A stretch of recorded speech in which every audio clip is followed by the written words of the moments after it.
Hello and welcome to Appy Hour. This is Reinhardt's attempt to share what we've learned over the course of this pandemic, the tips and tricks that we've come up with from our experience in and out of Canvas and in and out of the different apps we've used to engage our students. And in this Appy Hour, I'm going to be going over what I learned with the Learning Mastery Gradebook in Canvas. The Learning Mastery Gradebook is a way that you can track specific student learning outcomes as student learning outcomes and not necessarily grades. And what I thought it would do and what it ended up doing are kind of two different things, and the functionality is a little bit quirky. So with that, let me go ahead and share my screen and we'll jump into it. So, Learning Mastery Gradebook. And it seemed like a good idea at the time. And here's why I investigated this. Here's what I wanted. I wanted to teach a course that had no grades, no weighting of grades, no grade gamesmanship. And a lot of times when you set up your syllabus, if you have some things that are worth more points, students tend to put more effort into those things. Assignments that aren't as weighted tend to not get as much attention. What I wanted was to have the students focus on growth by evaluating on the student learning objectives directly and not by saying, well, this assignment aligns with this learning objective, and so if they get a passing grade, then they've passed that objective. This is a standards-based grading approach, and this is something that's becoming a lot more popular in some of the secondary schools where they want to make sure that they're hitting all of the standards, but it's not uncommon in higher education as well. I would have never thought, if you'd asked me 3 years ago if I would ever teach a course where I said, yep, there's no grades, I would have said, no, there's no way. But I wanted to try this, and I wanted to see if those student attitudes about the work they were doing would change. And if we could flip the focus from getting a grade on an assignment to achieving an outcome on an assignment, if that would translate into different kinds of effort from the student. So, SLO tracking, Canvas style. Here's what happens. Here's how Canvas allows you to track student learning outcomes. Number one, you have to create your student learning outcomes for your course in Outcomes, which makes sense.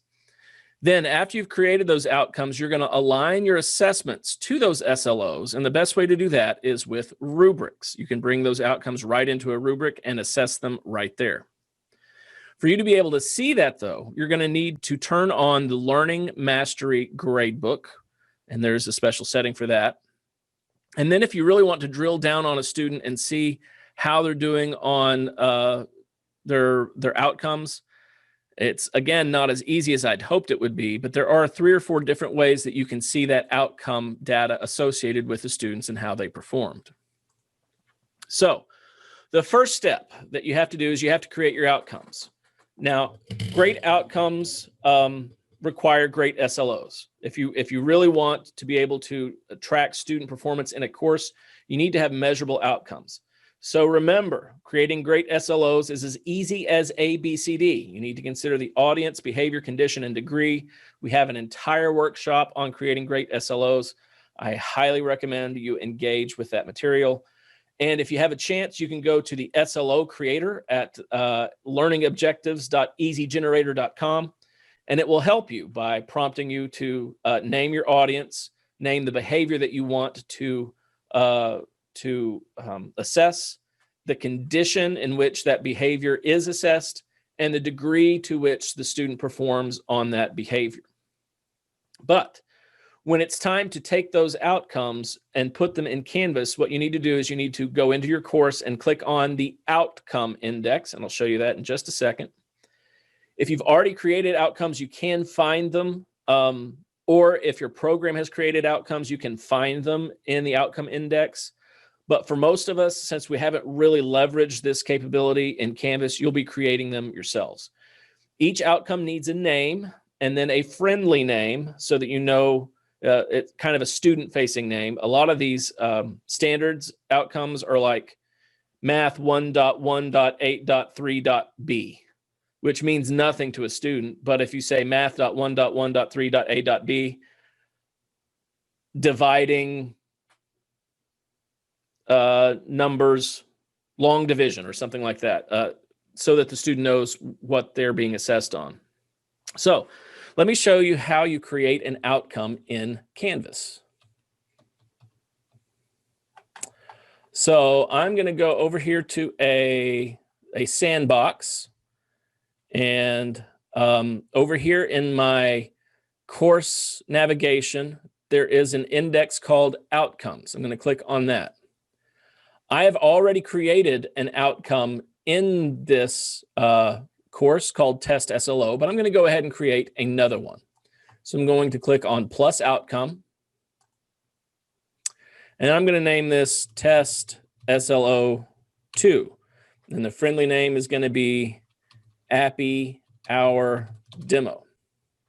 Then I'm going to describe this outcome. The learner will produce outcomes in their own Canvas course after attending the Appy Hour devoted to the Learning Mastery Gradebook. I don't have a degree there, but it's pretty good. Now, here we get to set our criterion ranges. Canvas comes pre-built with 5, 3, 0 ranges.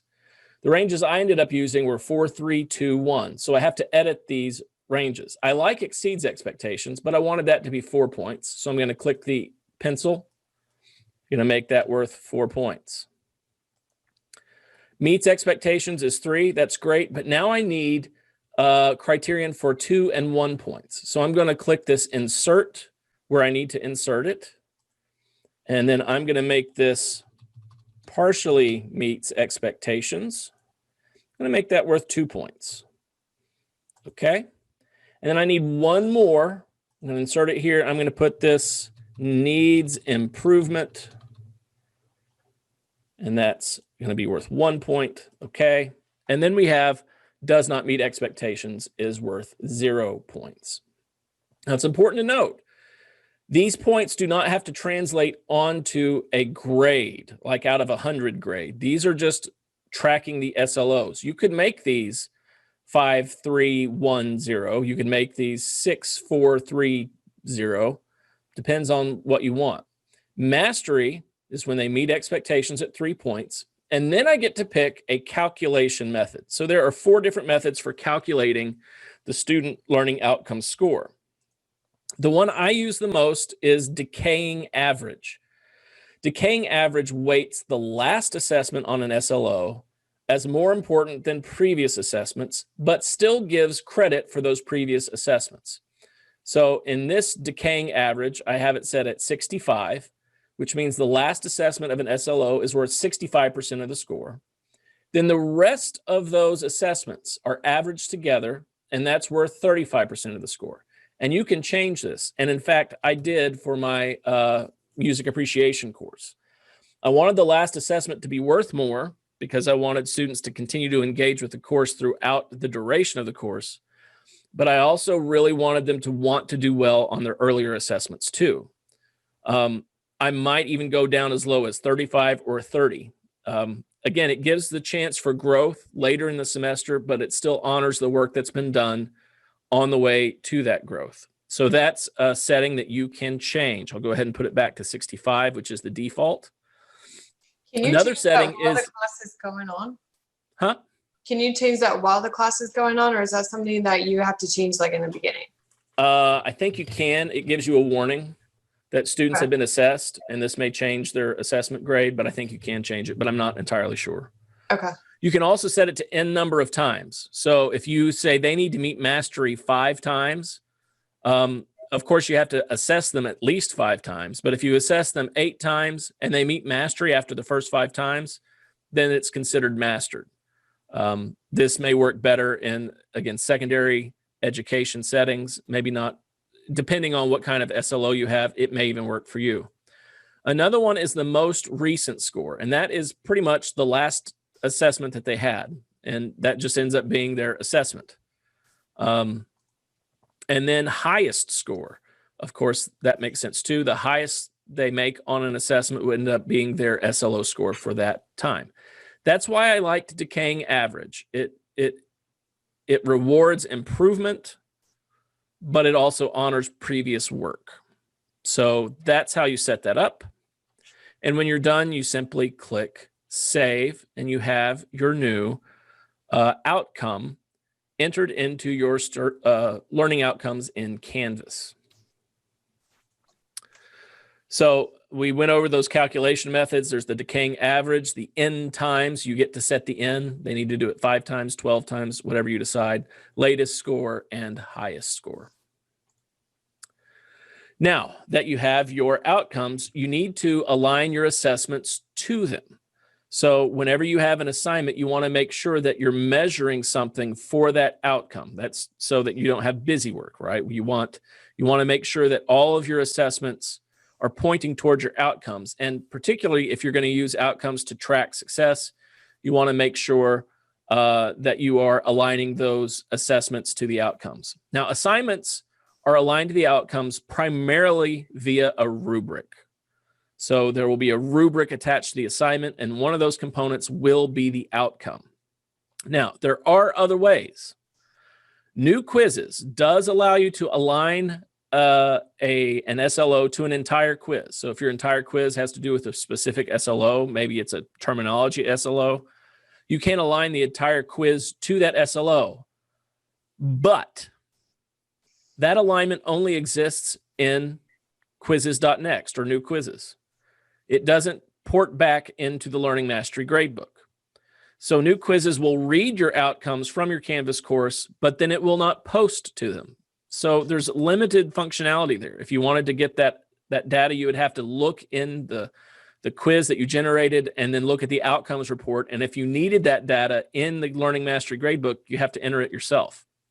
Same thing with individual questions. You can align SLOs to individual questions, but again, the score or the how they did on that outcome only lives in New Quizzes. It doesn't go back to the Learning Mastery Gradebook. Now, there's also a fancy magical rubric that you can attach to a new quiz, and it requires fancy magical pre-planning and or escape room logic. And the caveat there is a small but. It's not easy to do, and it can get frustrating. So the but there is not a capital letter but. It's just but. You gotta do some things, kind of trickery. You have to game the system somewhat to get a new quiz outcome to post to the Learning Mastery Gradebook. One thing you'll want to do is you'll want to turn on your Learning Mastery Gradebook so you can see these scores, and you also want to turn on the Student Learning Mastery Gradebook so they can see those scores too. And the way you do that is in settings, and it's a feature option, and there's a toggle switch associated with it. And let me show you how that works. So I'm here in my sandbox course. I'm going to go to my settings index and click on it. And then here I need to be in the feature options tab. Most of the time it comes up in course details, or if the last thing you did was adjust your navigation, it may be there. But you need to be in feature options. And we have the Learning Mastery Gradebook. All you got to do is click that little toggle, and the Student Learning Mastery Gradebook. You click that toggle and it's done. I don't even think you need to save anything. And now that option is available in grades. So when you go to grades,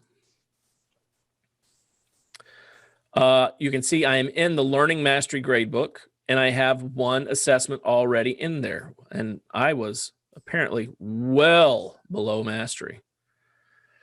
And that's how you turn on the Learning Mastery Gradebook. Okay, so here is what I needed to do. I wanted to create a listening quiz that would allow me to assess my SLO 1, 2, and 3. And in fact, you know what? Let's do this. Let's look at my music appreciation course. And let's look at the outcomes. It's not letting me scroll. There we go. Okay, so I had 5 outcomes. SLO1 was the students will employ musical terminology and nomenclature when describing and discussing music.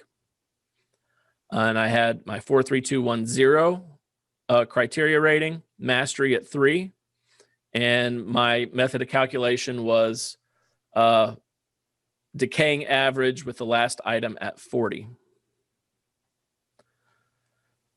So there you can see, Lydia, this outcome has been used to assess a student. Some edits will affect student results. So I think you can edit them, but it does give you that warning. Okay, thank you. SLO2, the student will differentiate composers, genres, and stylistic features associated with music from the Renaissance, Baroque, Classical, Romantic, and 1990 to present style areas. Again, my points for assessing and the method. SLO3, excuse me. After listening to an unfamiliar piece of music from the Western classical tradition, the student will propose a plausible composer based on the salient features of the piece, including tempo, meter, genre, form, and stylistic features. So here they listen to a piece of music and they have to guess what composer might have composed it. And if it's a piece from the classical era, they need to identify those elements that make it a part of the classical era and justify that the composer was from that era, had composed something in these styles, and might be a possible composer for this piece. So that's my SLO3. SLO4, the student will reflect upon and analyze the impact of music encountered in daily life. Most of these I assessed with an e-portfolio project. And SLO5 was the student will demonstrate the capacity for lifelong learning with a final project that identifies a personal learning goal, creates a plan for inquiry, proposes a means of assessment, and assesses learning mastery. So this was pretty much a personal research project. What's something you've become curious about because of this course? I had one student who was really excited because she just watched Pretty Women, and in it, Julia Roberts and Richard Gere go to La Traviata, which is an opera. And I said, let me tell you something. You're going to want to look at the plot of that opera, because movies, they don't put an opera in a movie unless it has something to do with it. So she was real excited to find the plot of the opera dealt with a courtesan who was dating somebody or was in a relationship with a nobleman, and it goes wrong because the nobleman's family says, no, you can't. And so, it's a pretty tight parallel with the movie. So she was really thrilled to find that.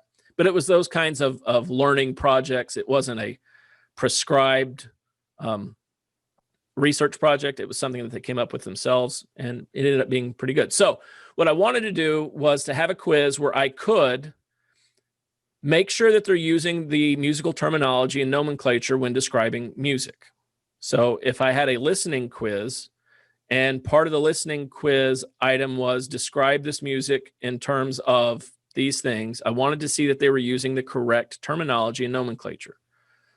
I also wanted to see, especially towards the end of the semester, if they could differentiate between between the style periods. So I would have questions in there where they would propose applause, where they would listen to it and identify the features that come from a specific style period. And then, of course, the listen to an unfamiliar piece of music from the Western classical tradition. I would put in unknown pieces in the listening quiz, and I would want to assess them on how well they did in proposing a plausible composer, mostly if their reasoning was justified.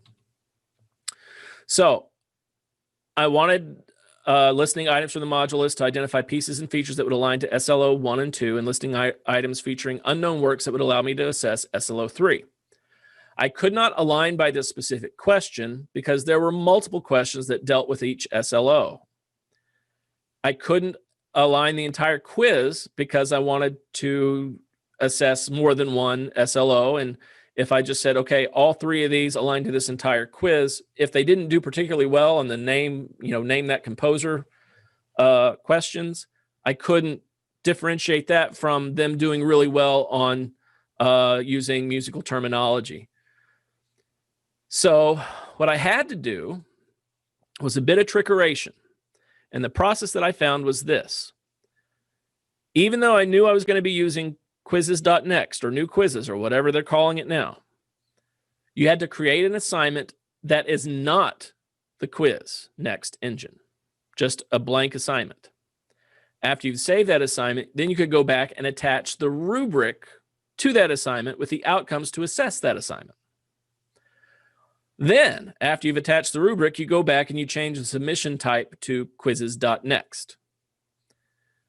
You go ahead and build that quiz in quizzes.next, and then you submit the quiz, and then it's up to you to grade that in SpeedGrader. Let me show you that process really quickly in my sandbox. So I'm going to go to assignments. I'm going to add a new assignment. I'm going to call this demo for Appy Hour. Align to test SLO2. So here in submission type, I want to make sure that it's not the quizzes.next yet. Okay, so at this point, I could give it points, put it in the assignment group, give it a due date, do all that good stuff, save and publish it. Now, I need to go back into assignments, into that demo for Appy Hour, and I'm going to add the rubric. And when I have this rubric here, I'm going to click Find Outcome, and I'm going to align it to this test SLO2. I'm not going to use this criterion for scoring because it's not part of the grade. It's part of the assessment. And the way I did it, there really were no grades. And then I'll go ahead and click Import, and you'll see that now down here, we have that item on the rubric. And in fact, I don't really need this anymore. If I wanted to, I could get a little bit more granular. I could go in and put in subcomponents of that SLO and make that worth points, and then use that to help me choose whether it was a 4, 3, 2, 1, or 0. Or you don't have to do it. So I'm just going to erase that criterion, and then I'll title this rubric Demo Appy Hour. And I will create this rubric. Can you attach more than one SLO? Yes. In fact, let me edit it. And I'll go ahead and do this first SLO. Okay, you see it's a little bit different. It's the default 530. But yes, you can. So did that help you with that conundrum of not knowing how to align? Yeah, and I'll show you how that looked here in a second. We'll go back to that test. So now that I've added that rubric to it, then I can go back and edit the assignment to make it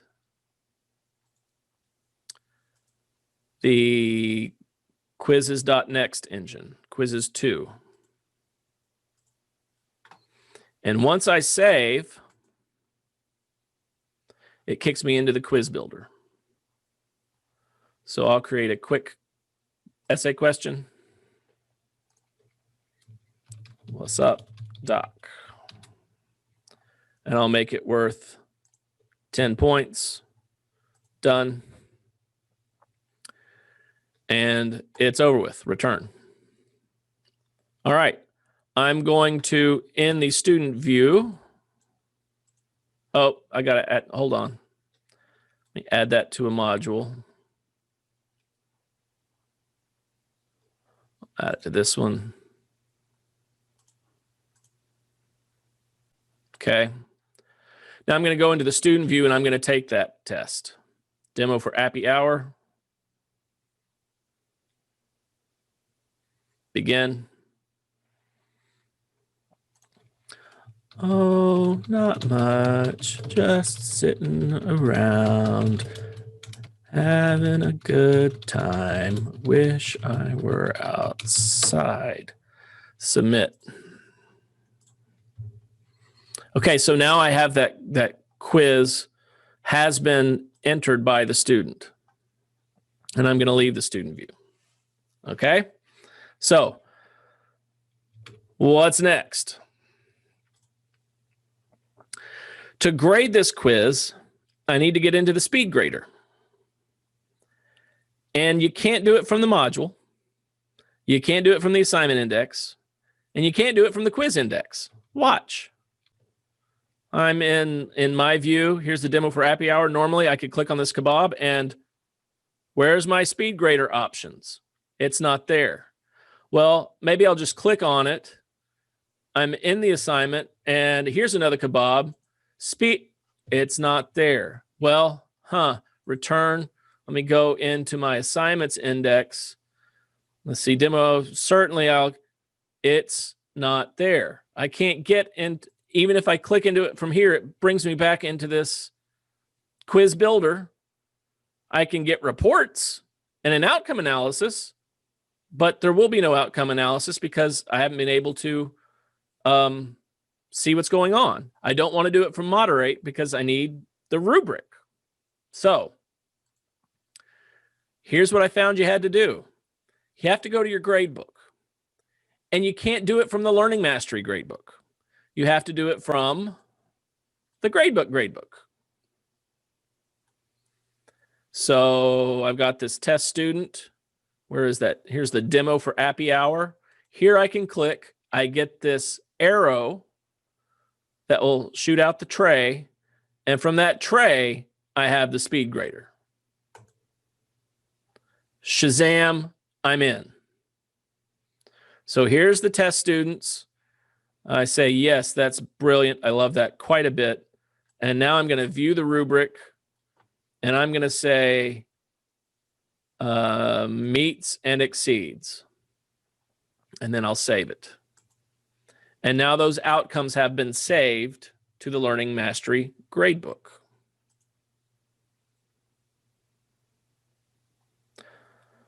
Go to gradebook.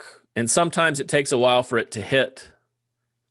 But yes, the test student now has these in their Learning Mastery gradebook. Okay, so you have to do it from the gradebook and you can't do it from the Learning Mastery gradebook. So you're going to be switching between gradebooks for different reasons.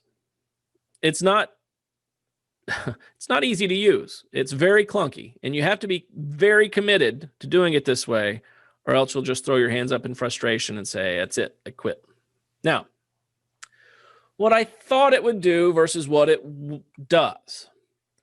I thought it would display the current calculated average on each SLO for the students, that they could see their SLOs and their current grades on it. But if we'll look here on learning outcomes, let me go, this is my music appreciation course. When I go to the Learning Mastery gradebook, for some reason, only 2 of them are showing. This one has the average and this one has the average. I set them up exactly the same way. I have no idea why some of them have the average in the Learning Mastery gradebook and some of them don't. I did a chat with Canvas and the nice Canvas person said, yeah, I have no idea why it's doing some of them, but not the others. So they escalated it and I have yet to hear back from them why some of these SLOs get averages in the scores on the Learning Mastery gradebook and some of them don't. But you'll see the handy color coding feature. I've expanded so that you can see my screen and now it's, all right. So you can quickly see by just scanning across how a student's doing. This is mostly orange and red, not too good. This one's all green. That's fantastic. This one's all green. That's fantastic. So look at that. I wonder if that's the reason. No, never mind. You see all of these that have the number associated don't have the near mastery button. See, this one has the meets mastery and it's not showing the score. I wonder if that's why. Interesting. We'll have to look into that. Now, I also wanted the student, and the students need to be able to see that too. So again, I'm going to enter the student view in just a second.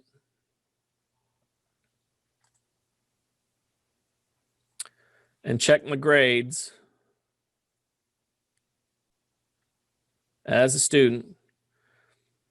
And it should give me the learning mastery right there. And then I click this drop down and it shows me the friendly name, daily life, and the scores I got on those 8 assessments.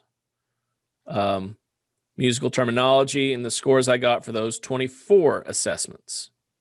And this is the test student, so he doesn't have an assessment on everything. So this is how students would check their grades. It has a nice mastered, not mastered tag here at the end.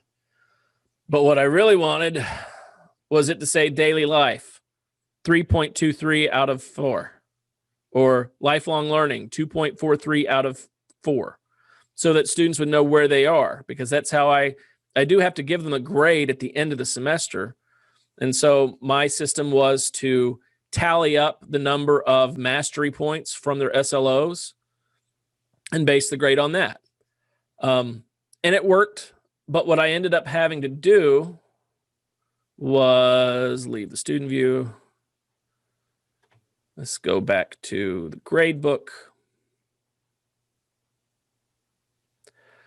Was come up with this column called SLO 1 points. So then I'd run an export of the outcomes and then go in there and adjust the SLO SLO points for each outcome every time, pretty much at the end of each week, so that they could get a quick sense of where they were. And what I did was I rounded up to the nearest half. I've since discovered it's probably better to round up to the nearest quarter, because there were a lot of 2.01s that got rounded up to 2.5s, and it wasn't the best. I needed a little more granularity there.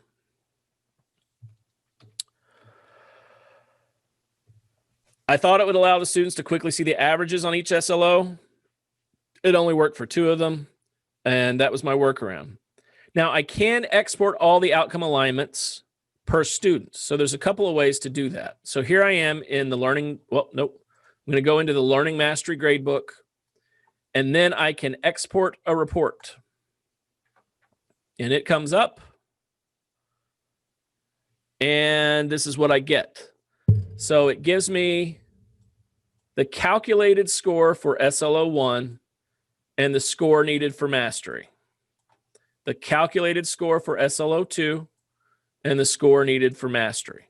Okay, and it continues that through all 5 of them. So I can quickly see the calculated average, but from the export, I can't quickly see individual assessments. Oh, go back one. So here's how you see individual assessments. I'm going to pick, and then I'm going to click on again over here. And then from here, I'm going to look at an outcomes report for my. And here it shows me SLO 1 and his average, the latest score in his average, SLO 2, the latest score in his average, etc. And down below, it shows all of the other SLOs that are tracked in Canvas, not just the ones specific to my course. I don't know why I need to explain how psychology changed from philosophical to scientific discipline, but I get to see that here. Now, this button here, show all artifacts. So here for SLO 1, I get to see all of the artifacts that have been entered for, okay.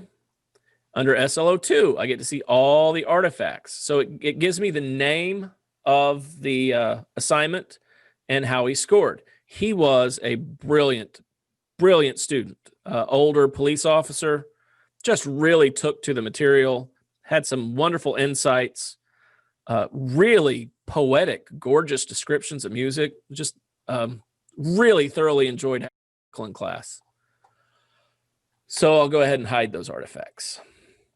There was one other way to get to it. Oh yeah. So if I go to grades,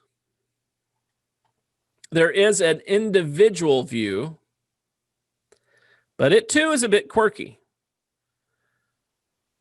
You have to do it twice. Every time I've done this, you have to choose individual view twice.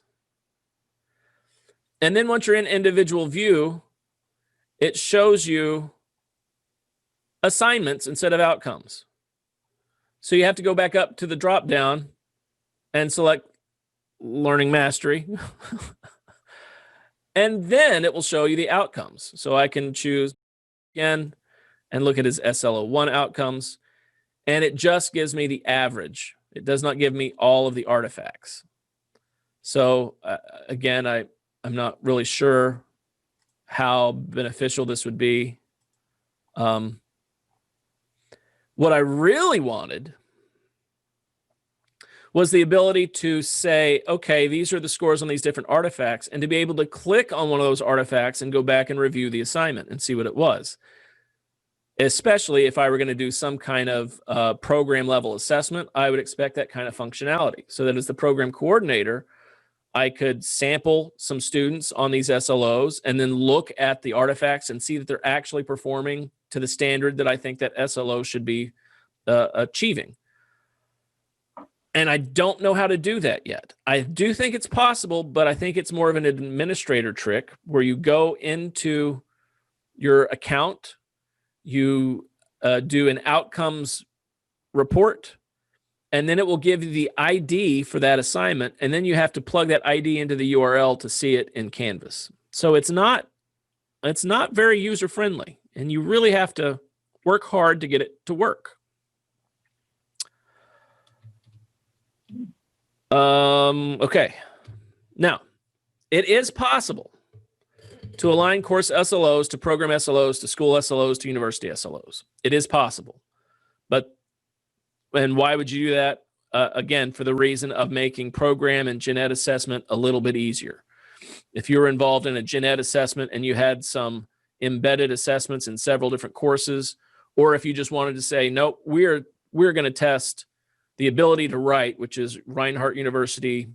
It's one of the university level SLOs. We're going to map that to a couple of different SLOs in the English courses and pull a report based on that. You can do it. It's not particularly easy, but it can be done. But to do that would require a great deal of coordination and planning. The groups, so the Reinhardt University SLOs would be a group, and nested in those groups would be the school SLOs, and nested within those school SLOs would be the program SLOs, and then nestled in those program SLOs would be the various course SLOs. So it would require a great deal of coordination to put all of those groups in properly organized so that a faculty member at the course level could trace to the right area in their program SLOs to attach their course SLOs to that group. Does that make sense? There's a hierarchy involved, and you have to start from the top down. You can't go from the bottom up. So that's why it would really require a whole lot of coordination and planning at the curricular level, but it can be done. But I got to tell you, Canvas has got some work to do. This thing with new quizzes will read outcomes from Canvas but won't report back to them. That's a big issue. If you're doing a lot of new quiz tests that directly assess those SLOs, it doesn't make any sense to have that data segregated away from the rest of your Canvas data. You want that to be part of a report that you can pull from Canvas and not have to pull it from multiple sources. And I don't even know if you can do a mass pull of the new quizzes engine for an entire account for those outcomes. I don't think you can. So it would require the professor to pull that outcome report in the quizzes next engine and then somehow enter that in a dummy assignment for a student for it to be reported back to the Learning Mastery Gradebook. So, did it work? Did my experiment of grading just on SLOs work? Yeah, it kind of did. And I tell you who it worked best for. It worked best for me because it really kept me focused on making sure I was teaching to those student learning outcomes and creating assessments that did a good job of giving me the opportunity to see if students were growing in that regard. Also, I didn't have any grade disputes. There weren't people that were mad because they got a 78 instead of an 82. And my strong students gave consistent effort. You know, sometimes if it's not a course related to their major, some students, once they have that B in the bag, they kind of, you know, put their focus elsewhere, which I understand. It's kind of gamesmanship, but strong students did seem to give consistent efforts. The discussion forums seemed very lively and active. I don't know how much of that was because they weren't getting a grade per se on the discussion forums. They were getting an evaluation on their ability to use the language correctly. That could have had something to do with it. But I do need to tweak the translation of the SLO points into a final grade. And I need to be a lot stingier with what exceeds expectations. Again, there were times where I was really impressed by these group of students, really impressed. But yeah, I think I almost wonder if I need a different category than exceeds expectations, like one above that, and then set my mastery somewhere between. Well, mastery still needs to be meets. But I did at the end of the semester when I pulled the final grades, I thought, oh, I don't know if that's really a B, really. But that's what I said I would do, so I guess I better live up to it. But it was, you know, it was a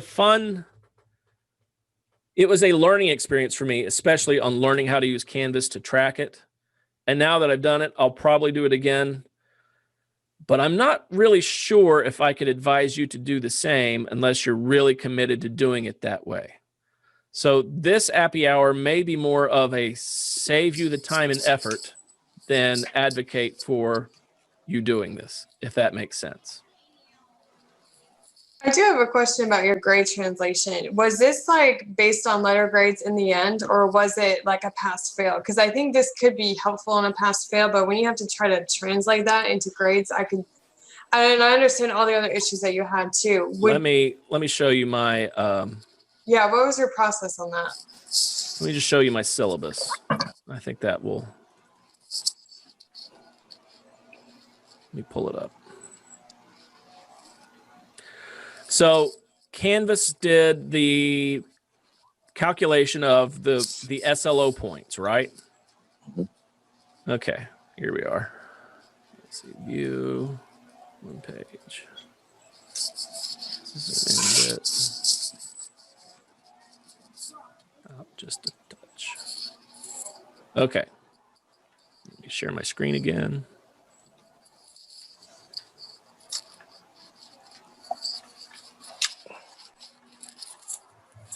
So, final grade determination. There are 5 learning objectives. You will receive points for each learning objective based on your decaying average, rounded up to the nearest half a point. You can find your current learning objective rating in the Learning Mastery Gradebook, sort of, on Canvas. The highest total course level objective score is 20. The lowest possible is 0. Course learning level objectives will be directly assessed in at least 3 assignments. Course learning level objectives will be indirectly assessed via module learning objectives in each module. And so, if at the end I added up all of their SLO points, there were 5 SLOs. So if they scored 4 on all of them, that was 20, right?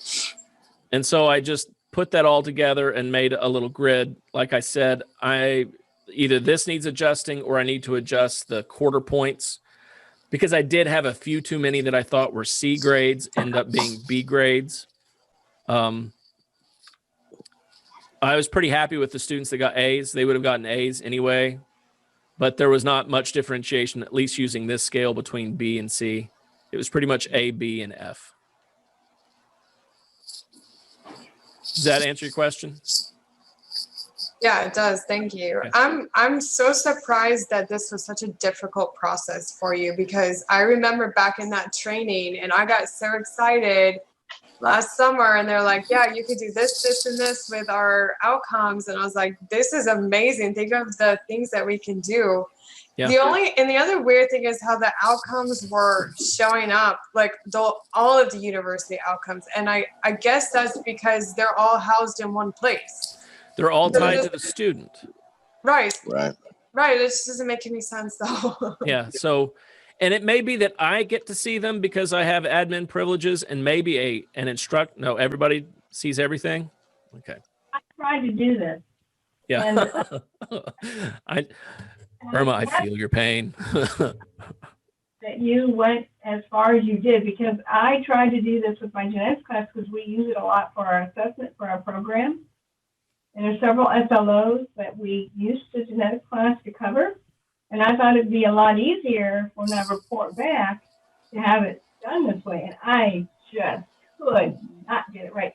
And I kept seeing all these other SLOs? why? Huh. You don't what? Yeah, I don't think they quite have. Now, they can improve. I think they've got the guts there. I think it's the way they present the information back that doesn't work. There's two things they have to fix. They have to fix quizzes next, reporting to the Learning Mastery Gradebook. They have to fix that. Mhm. And then they have to fix what a professor sees and what a student sees. But those last two items don't seem that hard for me. And as many secondary schools that have these outcome-based, standard-based grading, it seems to me they're going to get some of that feedback from their users that this is functionality that they want. So I'm hopeful that they will change it. Like I said, it ended up being possible in this case because I was so committed to it. I wasn't going to let it fail. But it was a rocky road. Yeah, my SLOs are in there, but there's nothing attached to it. Yeah. Well, I put the program ones in there, and then I put mine in there. Mhm. I think I did them backwards, so I put mine in there, and then and then I couldn't figure out how to connect them. So when you mentioned the highlight, Yeah. This is next. Our SLOs are tested on quizzes. Mm-hmm. Just using the regular quizzes, and I could not. Now, I think the regular quizzes, the quiz itself will report back to one SLO. So if they get and here's where, again, I have a question. If you score a 50 out of 100, does it give you a 2 out of 4? Does it give you a 1 out of 4? All of our SLOs are covered in certain quizzes. A lot of them. Yeah. Right? Not just one. Yeah. That's a lot for a student to do just for one SLO. Right. And again, I do think that when the secondary schools really beg this of Canvas, I feel for Canvas, they're going through some growing pains right now. And I think the level to which they added schools was not ready for the capacity that was required when the pandemic hit. And so they've been struggling, and you can see it. We've had a whole lot of issues. Yeah. But I do think once they get a chance to focus, they might be able to do a better job on this. I was real excited about it too. I mean, it was like, oh, yes. We track the QEP outcomes through there, and that seems to work. Not always. If you import the reflection, but what doesn't work is having to train people on how to score those. But I had an issue with that though, just yesterday. Yeah. And I don't know if I did the rubric incorrectly, because it was not the first time I've done the rubric, but somehow I had like a duplicate set of outcomes in the assignment. And I saw the same thing that you did, where I had one side of the screen where it just said like, what did you call it? The decaying average. I had just the decaying average like listed here.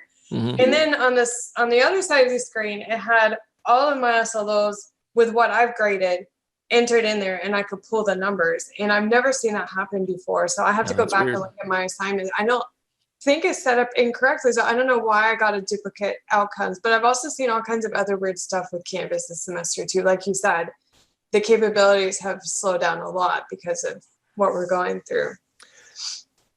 So again, this is one of those, chalk this one up to, here's a roach you don't have to eat. I ate it for you. I can tell you what it's like. If you really need protein, I guess you can.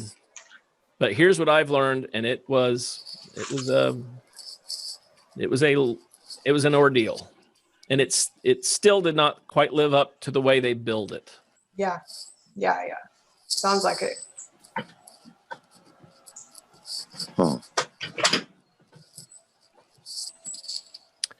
So we have to go back to my old way of doing it, which was Excel spreadsheets. Yeah. Picking your own questions, right?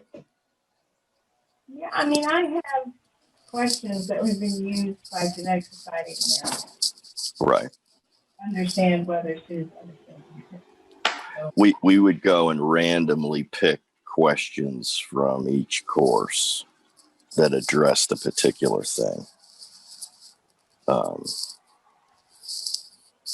Because, you know, when you're a faculty member and you start giving tests, you're like, well, I'm naturally testing them on this. But then the whole idea of assessment with student learning outcomes, it's a different question, right? Yeah. It's not that they learn this exact piece of material, but have they taken this broad objective and can they apply it across different stuff within the discipline? And so that's why you can take questions from different courses under different scenarios, because it is a reflection of the overall learning assessment. So, but yeah, what other problems have you found with Canvas, Lydia, that you brought up? I recently had an issue in one of my classes with an assignment that I built already in one of my modules. No, it was a page. I'm sorry. A page that I had attached to one of my modules in my to-do list. And for whatever reason, students cannot access that page. And I show that it's living there, it's published, it's working fine for me. It works fine in student view. It works fine from if I go into that particular student's course and then I see it's not there. And I'm like, I don't understand because it's living here, you know, it's supposed to be there. And so I had a back and forth with the student, like, what are you seeing? You know, I'm seeing it and she couldn't see it. And so I actually had to just make a new page and put it back into the module. And all of a sudden it was working with the same exact content. And it wasn't like, you know, it was a page that like I deleted and reinserted. Like it was the weirdest thing. And I've seen some other issues like with instructors saying that there's like a lag time with you know, if they enter a grade or, you know, other things like that that we've dealt with throughout the semester. So what these to me sound like database scaling issues. Yeah. I had 2 pages that happened to. Okay. They're both. One of them, they were supposed to watch a quiz and take, you know, answer questions on it. Watch a video and answer questions on it. And they could not, they said they couldn't take the quiz because the video page wasn't there. And I was like, but it is there. It's there for me. Yeah, exactly. Right. Yeah. Crazy because they had a test like the next time I saw them and they were all like, we couldn't take the quiz, so we should be tested. Yeah. The computer ate my video. It did. It literally did. It literally did. Seriously. The computer ate my video. Was it something that you had made in a different class and copied it? No. No, it was, and I made everything like back in like, you know, July or whenever it was I built the course. And it just, I still to this day do not know what was wrong with it. Did you build the test course and then bring it over? No. Because that's what both those pages that happened to me, they were both pages that I had put together last time I taught this class. I did find that before when I like renamed a page and then, but I inserted that page and I don't know, like something broke in the link, but no, I've never seen that issue before. I don't know. I had to remake the pages too. Yeah, you just have to remake it. But now I've got 2 copies and I probably forgot to go in there and delete the bad one. So it's probably going to happen again. Yeah. Well, are there any more questions on the Learning Mastery Gradebook? We're going to have to end this pretty quick because we got a Pecha Kucha presentation and a Canva presentation coming up. Yep. I'm going to jump off and get ready for the Okay. next one. I'll see you guys in a minute. All right. Yeah, as kind of wrap up again, there's promise here, but it's not ready for prime time. You have to do a lot of work to make it work, and trying to train both deans and program coordinators and then their faculty to use the system well, it never happened. So I had high hopes. I had really hoped after this experiment, I'd say, I've figured it all out. We can do this. We can't. I was defeated. Okay, well, Hey, at least you tried. Yeah, I gave And it a at good least try. you gave it the old college professor try. Right. That's right. Well, thank you guys. I hope we see you over there in Lydia's, which will be starting in just a moment.